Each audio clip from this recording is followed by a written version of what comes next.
Elena Marsh had worked the night shift at Rosie's Diner for almost 3 years, and in that time, she had learned every sound the old building made after midnight. The hum of the coffee machine, the creak of the back door in the wind, the soft buzz of the sign outside that flickered the letter O until it looked like it might give up entirely. She liked the quiet hours. There was no family waiting for her at home, no one to call and say she would be late. She had grown up in foster care, moving from house to house until she stopped expecting anywhere to feel permanent. The diner, strangely, was the closest thing to a home she had. That night, the diner was empty by 11, and her manager told her to close early since a storm was rolling in from the mountains.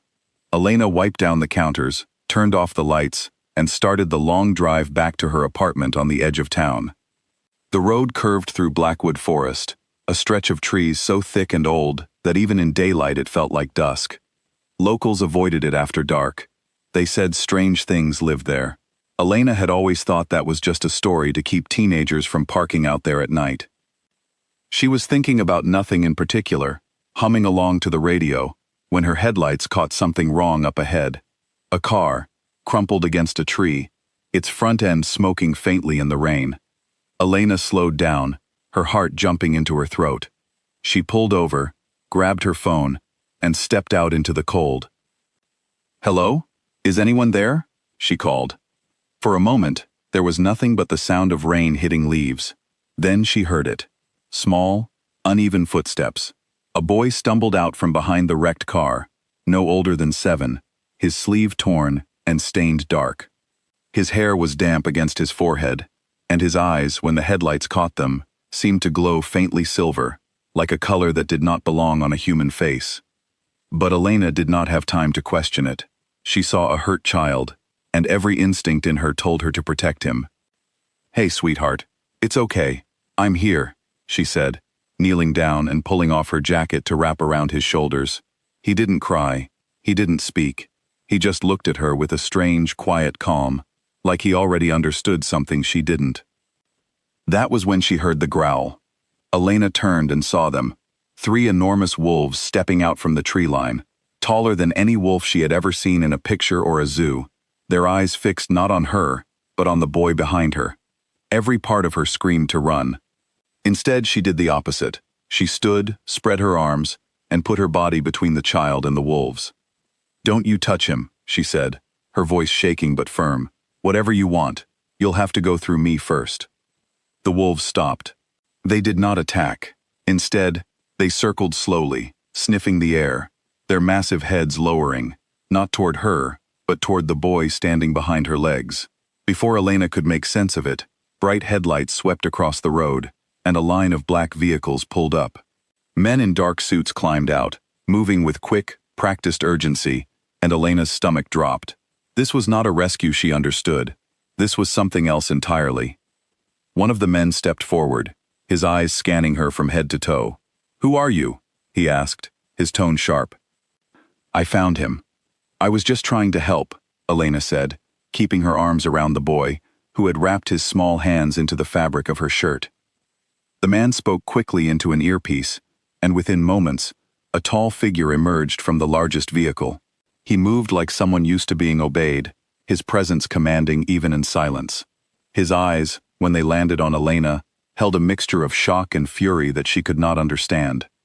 "Step away from my son," he said. Elena blinked. "Your son?" The boy, still holding on to her, finally spoke his first word since she had found him. "Papa." The man's shoulders eased slightly at the sound of the boy's voice, but his eyes remained locked on Elena, sharp and searching. "You have no idea what you almost interfered with," he said quietly. Elena was taken from the roadside that night, not under arrest, but not free to leave either. She was brought to a large estate hidden deep within the forest, its gates swallowed by trees so old they seemed to have grown around the property on purpose, like a wall no outsider was meant to see. Inside, she was given dry clothes and a warm drink, but the tension in the air never eased. It was there she finally learned who the man was, Damien Voss, leader of the largest wolf pack in the region, a man whose family had ruled these lands for generations. His son, the boy she had shielded, was the last remaining heir of his bloodline, after an attack years earlier, had taken the boy's mother and nearly ended the family line entirely. The wolves Elena had stood against were not attackers. They were the boy's personal guard, trained to protect him at all costs. Her sudden appearance, throwing herself between them and the child, had confused their instincts and delayed the very rescue that had been underway. "You could have gotten him hurt," Damien said, pacing in front of her. "My men were seconds from reaching him safely. Instead, a stranger decided to play hero." "I didn't know who they were," Elena said. "All I saw was a scared child and 3 wolves that looked like they wanted to hurt him. I wasn't going to just stand there."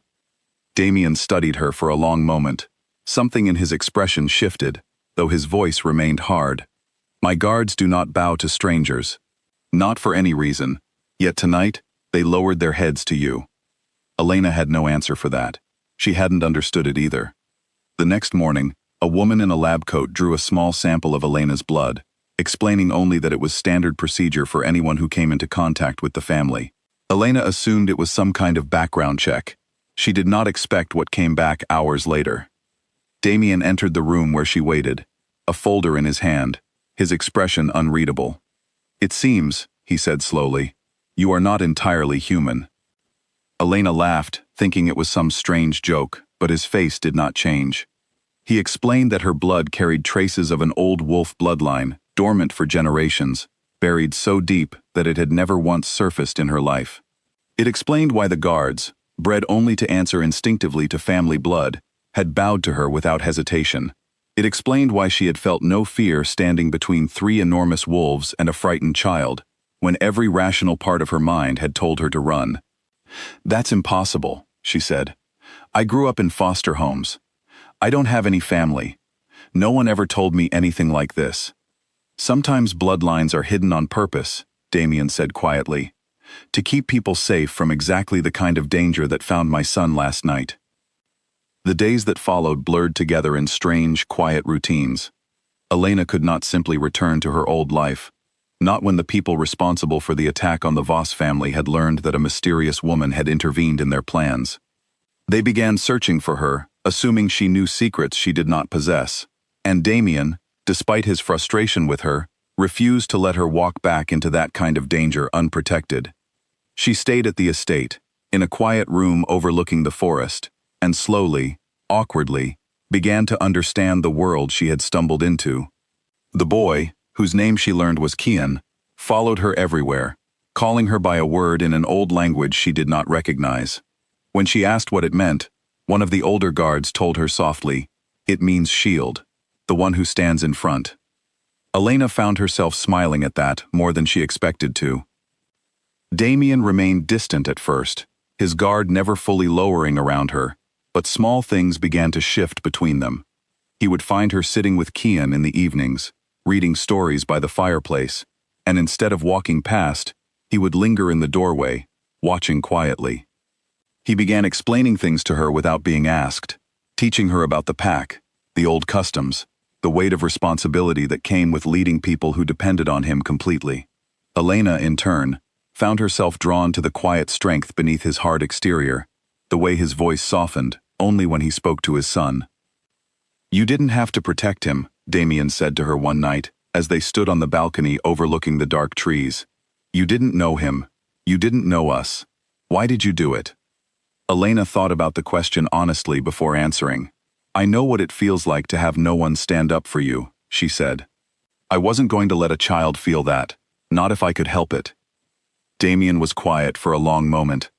"My people would say that instinct came from your blood," he said, "but I think it came from something else, something that has nothing to do with bloodlines at all."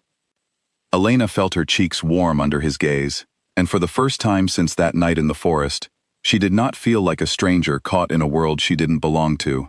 She felt, instead, like she was exactly where she was supposed to be. The danger, however, had not disappeared. Word came one evening that the rival pack responsible for the earlier attack was preparing to strike again, timing their assault for the night when the moon disappeared entirely from the sky, a night when Damien's warriors would be at their weakest. The estate prepared quickly, guards doubling at every gate, tension thick enough to feel in the air. Elena was told to stay hidden, locked safely away with Kian in the estate's inner chambers, far from any danger. But when the first sounds of the attack echoed through the night, shouts and snarls breaking the silence, she could not simply sit and wait. Kian clung to her, trembling, and something inside Elena refused to let fear win. When the door to their room was forced open by an unfamiliar guard, wild-eyed and desperate, Elena did not hesitate. She stepped in front of Kian again, just as she had the very first night, bracing herself against whatever came next. This time, something different happened. A surge of heat rushed through her veins, sharp and overwhelming, and for one dizzying moment, the room blurred around her. When her vision cleared, the intruder had backed away, startled, staring at her as though she were no longer simply human. Word spread quickly through the chaos of the fight. Damien arrived just in time to see Elena standing protectively over his son, her eyes carrying a faint silver glow that had not been there before. Whatever dormant bloodline had slept quietly inside her had finally woken, called forward by the same instinct that had first pushed her between his son and danger months earlier. Together, the pack fought back the attackers, and by the time the moon began to return to the sky, the threat against the Voss family had finally been ended for good. Exhausted, injured, but alive, the estate slowly grew quiet again. In the days that followed, Damien called his people together, standing before them with Kian at his side and Elena close behind. He spoke of loyalty, of bloodlines, and of the strange, unexpected ways fate sometimes chose to protect what mattered most. Then, in front of everyone, he named Elena as Kian's permanent guardian and protector, a title that, under the old laws of the pack, bound her to their family forever. Elena had once believed she would spend her life without anyone to truly call her own. She had grown used to empty rooms and quiet nights, to being the one who left the lights on for no one but herself. But standing there, with a child holding her hand and a man watching her with something warm and certain in his eyes, she finally understood that the family she had always longed for had been waiting for her all along, hidden just beyond the edge of an ordinary night.